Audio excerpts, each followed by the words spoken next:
Okay, we're going to tackle this problem that has the truss or beam with the 700 Newton load on the end that's attached to a wall, and it's got several members here, and we have to figure out what the force is and whether or not it's compression or whether or not it's tension in each member. So we'll start out by analyzing what's going on at joint D, because we have a known force there, and that's probably got to be our starting point. So looking at joint D here, and then drawing a free body diagram for it, we can see that we've got a force, and this is going to be, let's call it force tension, but I'm not going to label the tension because these are all going to start out as tensions. So I'm just going to call it force C on D, just to make the labeling simpler. And then we have another force, force E on D, over here. And then, of course, we've got our 700 Newton force, the load on the bridge or whatever it is there. Now, you might be thinking to yourself, I'm pretty sure these aren't both going to be tensions. But what I do, and this is a kind of a common practice when you're analyzing a big structure like this, is always assume that they're tensions, and then I let the sign of my result tell me if I was right or not. Okay, the next thing I'm going to do is I'm going to impose a coordinate axis system on here. It's going to be the one that probably is going to make the most sense to you, and I'm just going to make an XY plane. So there's X, positive over here, and there's Y with positive going up. So I'm going to start out here by making a sum of all forces in the Y direction. So sum of all forces in Y would be equal to, well, first of all, we'd have a negative 700 newtons. That's the force straight down. Force ED, that doesn't provide any force in the Y-axis, but force CD does, and it would be positive. And this angle here between force CD and the vertical would be 30 degrees because it's a 60-degree angle between force CD and the horizontal. So FCD times cosine of 30 would be the component of FCD that's on the y-axis. The other thing that you could have done is said FCD sine 60, give you the same result. It's probably a better way to do it. And all those have to sum up to 0 if this thing is in a constant state of motion. In other words, it's motionless. So knowing that, I can say that negative 700 newtons is equal to negative FCD cosine of 30 degrees. So that means that FCD is equal to 700 newtons divided by the cosine of 30 degrees. And that works out to 808 newtons. So next, we're going to sum all the forces in the x direction, and that will be equal to negative FED, that's right on the axis, and then also negative FCD cosine of 60 degrees, and that would have to be equal to 0.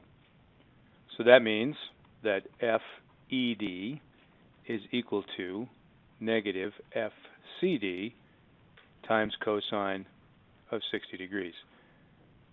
We now know what FCD is, and so we can substitute here and find that FED is negative 808 newtons times the cosine of 60 degrees. And that's going to be equal to negative 404 newtons. Now, what does it mean for it to be negative 404 newtons? What that means is it's opposite the direction I picked. So I picked that to be a tension when I originally set up my free body diagram. The fact that the answer came out negative means it's really a compression.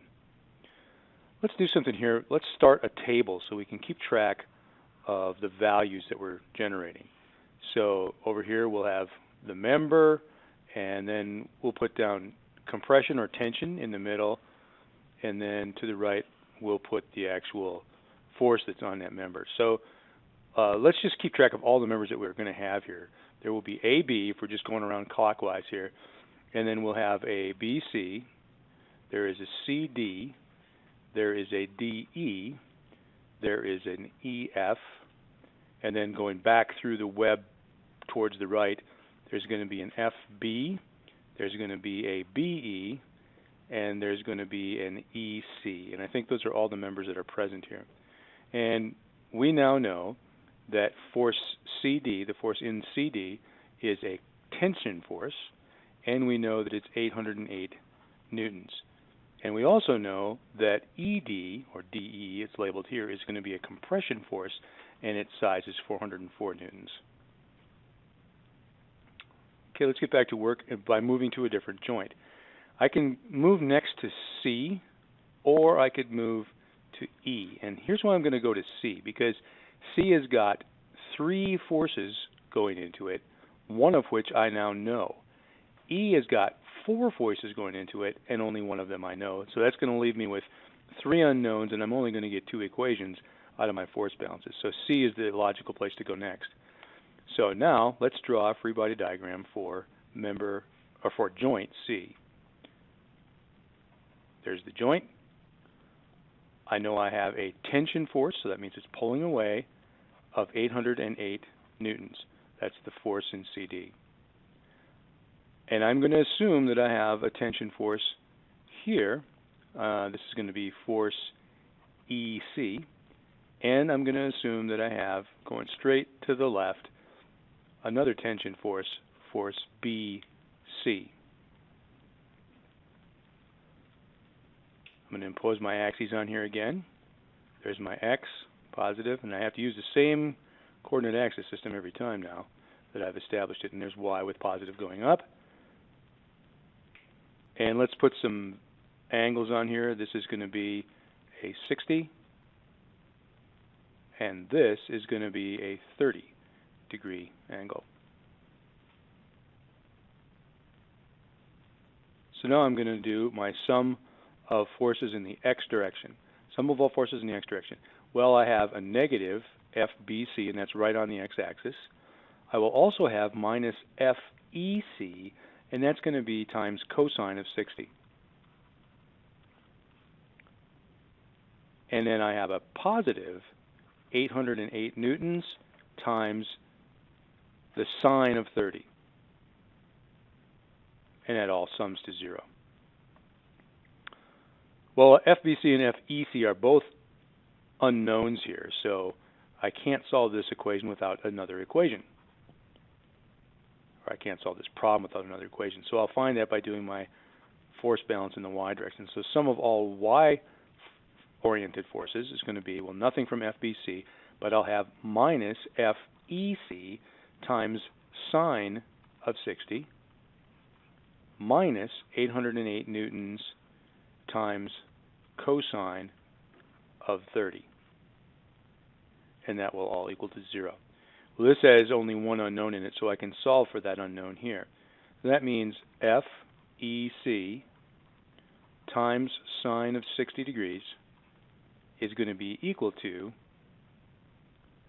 negative 808 newtons times cosine of 30 degrees. So that means FEC is going to be minus 808 newtons times cosine of 30 over the sine of 60,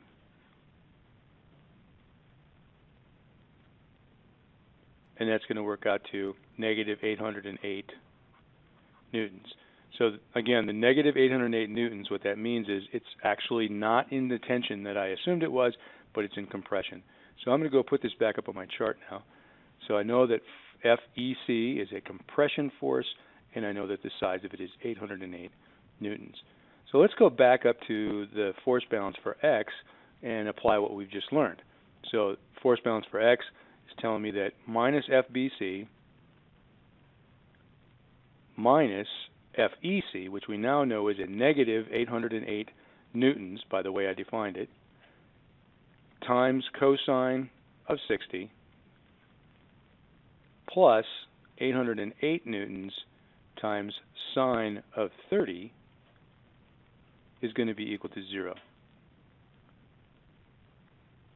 Well, cosine 60 and the sine of 30 are the same thing. So that simplifies this a little bit. So what I have here is FBC is equal to 808 newtons. And since it's positive, that means it's in tension, because that's how I set it up. So now we can add that to our chart. The force in BC tension force 808 newtons.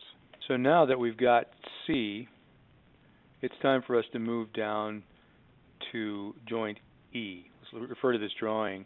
We've isolated what C was, and then we solved for the forces coming out of it. So now we know two of the four forces going into E. So with our two equations, we can get the remaining two unknowns. So now we're going to draw a free body diagram for E. So here's joint E right here. This is free body diagram for E. And coming out of joint E, we've got a force that we're going to always assume tension. This is force BE. And then we have another force directly to the right, and this is force of tension FE. And then we now know that there's a compressive force, and that's the force from D on E, and that's 404 newtons. And we have another compressive force coming in of 808 newtons, and that's from joint C on E. XY axis gets imposed on here, so there's X positive and Y with positive facing up. And we know that this angle is a 60-degree angle, and we know that this angle is a 60-degree angle. So let's do some calculations. First of all, let's do sum of all forces in the Y direction on this joint. So sum of all forces in the Y direction. Facing down, we will have 808 newtons times the sine of 60. So we'll put that as negative 808 newtons sine 60. And then going up will be force B on E, and then also times sine of 60 degrees. And 404 Newton force and the FE force don't contribute anything in the y-axis, and so that simple equation goes to 0. Now this has one unknown, so we can find force BE with this equation. So adding 808 sine 60 to both sides, we get force BE times sine 60 is equal to 808 newtons times sine 60. And the calculation is very simple here because sine 60 just cancels out, and that means that FBE is a positive 808 newtons, and that means FBE is in tension, as we have assumed it to be. Now let's do sum of all forces in the x-axis. Well, we've got part of that force BE that we just calculated, so that's 808 newtons times cosine of 60, and that will be negative because it's facing to the left, minus FE, that whole force will be negative, minus 404 newtons, and that's the force of D on E, and then minus 808 newtons times the cosine of 60 degrees. And that is all equal to 0.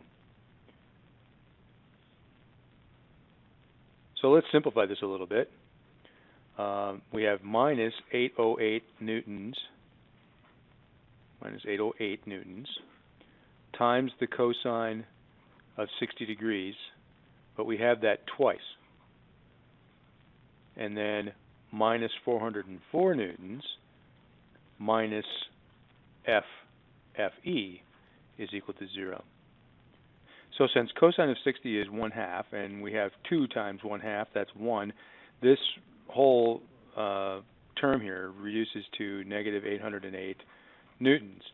So it's minus 808 newtons minus 404 newtons is equal to force in FE.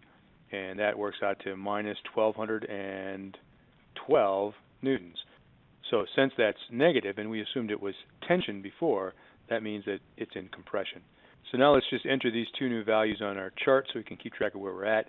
We now know that force BE is tension, and that it is 808 newtons.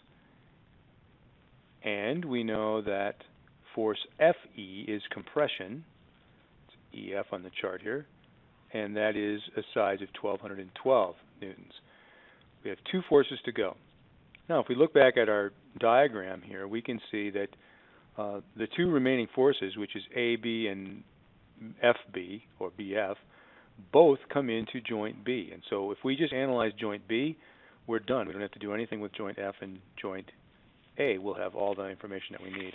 So let's go down and draw a free body diagram for joint B. We know we're going to have 4 forces going into there: C on B, E on B, F on B, and A on B. So let's model that with a free body diagram. Joint B. And we have force A on B is directly to the left. And we have an 808 Newton force that we know is tension. This is the force of C on B, I believe, 808 Newtons. And we have a force going down here that is 808 Newtons. And we have a force this way that we don't know. That's force F on B. And if we impose our axes on here like we have been doing, this is X positive this way, and this is Y with positive going up. This is a 60-degree angle, and this is also a 60-degree angle. Well, it seems like if we do these Y forces first, we can get an answer right away. So let's try sum of all forces in the Y-axis, and that would be minus force FB times the sine of 60 degrees minus 808 newtons times the sine of 60 degrees. And that all has to sum to 0. The 808 Newton force and force AB don't contribute to anything in the y-axis. So I think you see what's going to happen now. What we're finding is that force FB times the sine of 60 is equal to negative 808 newtons times the sine of 60. And sine of 60 is just going to drop out. And so that means that force FB, I should say, is negative 808 newtons. And that means that since we assumed it was in tension, that it's actually in compression. Now from here, we're going to analyze the forces in the x-axis. So here's our force balance equation. Sum of all forces in the x-axis is equal to, well, we've got negative FAB, and that's still an unknown. It's right on the axis. We also have force FB, and we now know that that's 808 newtons and it's in compression, but the way it's drawn here, it's in tension, so we'll put a negative sign in there. So it's minus a negative 808 newtons times cosine of 60 degrees. In the positive direction, we have 808 newtons times the cosine of 60 degrees, and we have just a full 808 newtons straight to the right. So that all sums to 0. So if we add a negative FAB to both sides, we would get positive FAB is a negative 808 newtons, so that's positive 808 newtons, plus another 808 newtons, both times cosine of 60. So we could say 2 times 808 newtons cosine 60 degrees, plus another 808 newtons. Well, cosine 60 is 1/2. 2 times 1/2 is 1. So this is really 808 newtons plus another 808 newtons is what FAB is. And that's 1,616 newtons, and it comes out positive, so that means that this force AB really is in tension. So let's go back and complete our chart. We found out that force FB was 808 newtons in compression. FB, compression, 808 newtons, and force AB was in tension, and it was the biggest force that we have here, 1,616 newtons. So that's how you can do a truss analysis. Well, one of the things that you might have noticed in doing that is that you did a lot of the same calculations over and over and over again, and that's tedious and boring for a human being. But for a computer, that's exactly what they thrive on. And so by setting this problem up the way that we did, by all forces always being assumed to be tension at first, it really makes a nice programmable little algorithm. And computers are easily programmed to do this kind of thing. And so the truss force analysis on complicated bridges and things like that doesn't take very much time at all. Bridge design programs do this very quickly and easily. So that's how you can solve a problem like this. I know it's a lot of work, but one thing that's nice about it is you get a lot of practice with free body diagrams and with summing forces, and it really builds in the idea of Newton's third law. Every one of these forces on every one of these joints has this corresponding force on the adjacent joint. They're Newton's third law pairs.